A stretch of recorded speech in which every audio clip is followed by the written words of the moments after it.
בוקר טוב. בוקר כמו שאתם טוב. רואים, מוכנים. אז רגע, ירון, בן כמה אתה? יאללה, זקן, אוטוטו נהיה בן 71. מדהים. למה עשית החלטה לבוא לגור בתאילנד בגיל 71? כי אני אוהב את האוקיינוס. אתה אוהב את הים. הוא כל יום שוחה, כן? כמה אתה שוחה כל יום? כל יום בין 2 ל-4 קילומטר, תלוי בזרמים. מהמם.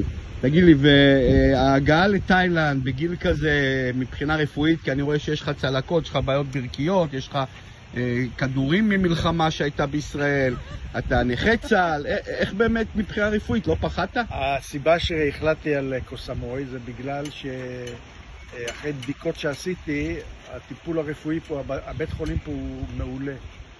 לא פחות טוב מאשר בארץ, ובינינו גם יותר.